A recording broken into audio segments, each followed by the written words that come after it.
Assalamualaikum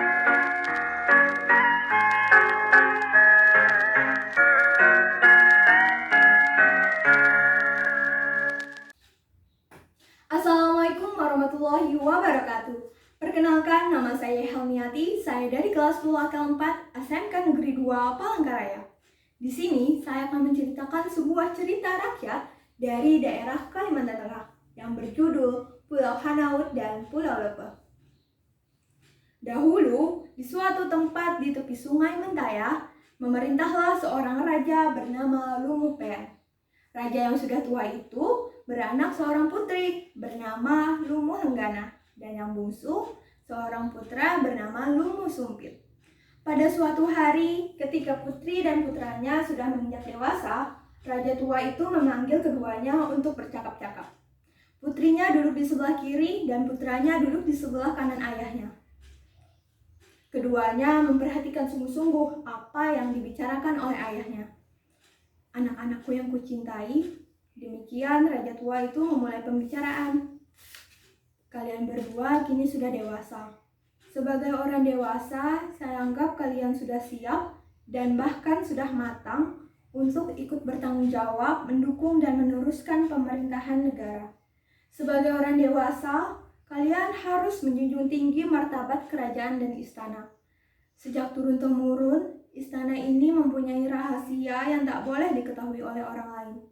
Rahasia itu akan kuberitahukan kepada kalian berdua." Sehabis berkata demikian, tiba-tiba seluruh ruangan mereka itu menjadi terang benderang. Cahaya itu tak diketahui dari mana datangnya dan menyilaukan mata. Keduanya menoleh ke kanan dan ke kiri, ke seluruh penjuru ruangan, namun tetap belum mengetahui cahaya apakah yang menyilaukan mata itu. Putri Lumuh Lenggana bertanya, "Ayah, cahaya apakah itu?"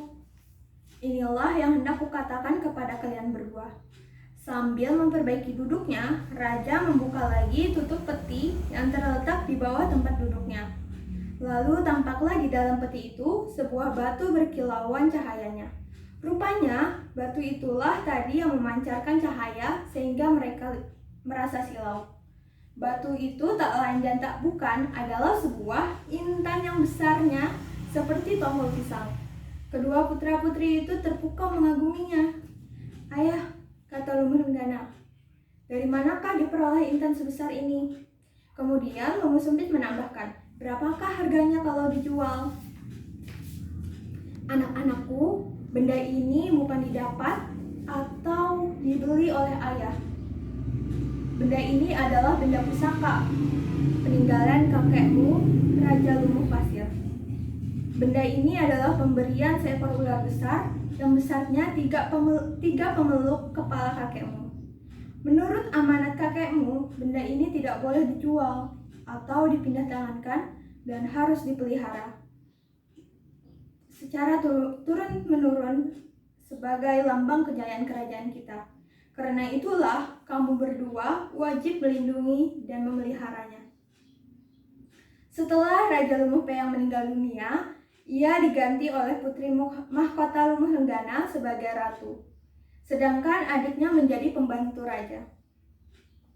Lumuh Sumpit, selain membantu kakaknya dalam menjalankan roda pemerintahan, ia sering berlayar, berdagang mengarungi lautan luas ke negeri-negeri lain.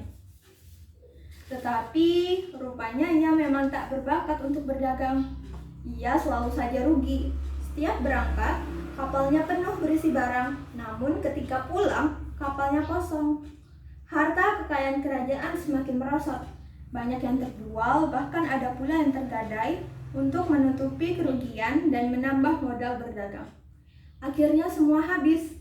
Bahkan pelayan istana banyak yang mengundurkan diri karena gajinya yang tak dibayar. Ratu Lumuh Lenggana tidak bersemayam di istana, tetapi telah mendiami mahligai yang didirikan di atas rakit. Dari situlah Ratu Lumuh Lenggana memerintah dan memimpin kerajaan. Intan pusaka yang sebesar buah tongkol pisang itu dibawa dan disimpan oleh Ratu Lumuh Lenggana di mahligainya yang baru. Pada suatu hari, putra Lumuh Sumpit mengunjungi kakaknya meminta supaya intan itu dijual untuk modalnya berdagang. Kakaknya tidak setuju, mengingat amanat almarhum ayahnya yang mengatakan bahwa intan itu tak boleh dijual atau dipindah tangankan. Putera Lumu Sumpit sangat jengkel, sehingga berniat keras dengan jalan apapun juga intan besar itu harus ada di tangannya. Tetapi rencananya itu telah diketahui oleh sang ratu, yaitu Ratu Lumuhenggana. Pada suatu malam bulan purnama, Ratu Lumuhenggana keluar mahligai membawa intan besar itu untuk menyembunyikan dari adiknya. Akan tetapi kesulitan karena cahaya intan yang bersinar terang benderang walaupun dibungkus beberapa lapis. Kebetulan pada saat itu Putra Lumu Sumpit pergi menuju ke arah cahaya itu. Sekuat-kuatnya tenaga wanita, namun lebih kuat tenaga pria. Ratu Lumuhenggana berjalan kaki menyusuri sungai Sampit menuju ke udiknya. Putera Lumu Sumpit dengan mudah berjalan mengejar ke arah cahaya itu menyusuri sungai. Akhirnya, pada malam berikutnya, Ratu Lumuhenggana tiba pada sebuah desa di hulu sungai Sampit, yaitu desa pada Sulubakung. Pada saat Ratu Lumuhenggana sampai di pelabuhan desa itu, adiknya Putera Lumu Sumpit telah tiba pula di ujung desa. Dengan tidak pikir panjang lagi, Ratu membelok ke pelabuhan dan intan itu dilemparkannya ke tengah sungai, di muka pelabuhan. Setelah itu dia menghindarkan diri dan bersembunyi. Putera Lumu Sumpit sempat melihat bahwa intan itu telah dilempar ke tengah kali. Dari situ, Putera Lumu Sumpit pulang ke kerajaan. Pada hari berikutnya, Ratu Lumuhenggana pulang juga ke kerajaan, langsung memasuki mahligainya. Melihat kakaknya datang, kemarahan Putera Lumu Sumpit tidak tertahan lagi. Dia berteriak-teriak dari geladak kapalnya sambil memerintahkan supaya tali ikat rakit mahligai diputus dan rakit mahligai hanyutlah di kali Mentaya yang luas itu. Melihat mahligai yang hanyut itu, Putera Lumu Sumpit memerintahkan agar tambatan kapal layar juga dilepaskan. Kapal pun berlayar menyusul mahligai yang hanyut itu. Ratu Lumuhenggana menyadari bahwa usianya tidak akan lanjut lagi, sebab akan berhadapan dengan adiknya yang sudah lupa diri karena pengaruh harta. Ratu Lumuhenggana berdiri di tengah mahligainya sambil mengangkat tangannya ke atas dan berdoa, "Ya Tuhan, ya Allah yang Maha Kuasa, yang menciptakan langit dan bumi ini, turunkanlah kutuk-Mu atas kami ini, supaya hamba-Mu ini tidak mati oleh karena pedang adikku itu, tetapi mati meninggalkan dunia ini atas kehendak-Mu dan atas perbuatan-Mu. Terimalah doa hamba-Mu ini." Dengan sekejap saja, suasana menjadi gelap. Angin topan, guntur, dan kilat menggegar membelah angkasa diikuti oleh hujan lebat bagaikan dicurahkan dari langit. Guntur semakin besar, disertai bau belerang dan asap menambah kekabutan.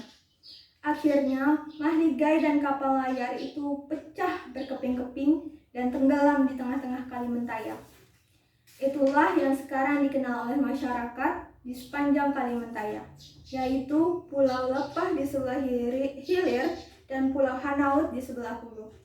Jarak kedua pulau itu sekitar 1 kilometer, terletak di antara kota Samuda dan kota Sampit.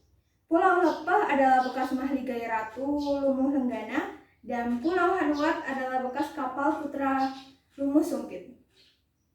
Menurut kepercayaan orang tua-tua di Samuda dan Sampit, kalau orang berlayar melewati kedua pulau itu dan ada melihat tali ijuk sebesar pohon pinang berjuntai di pantai pulau itu, alamat akan mendapat untung besar dalam perjalanan. Sekian, terima kasih dari saya. Mohon maaf apabila ada kesalahan. Saya ucapkan terima kasih. Sampai jumpa.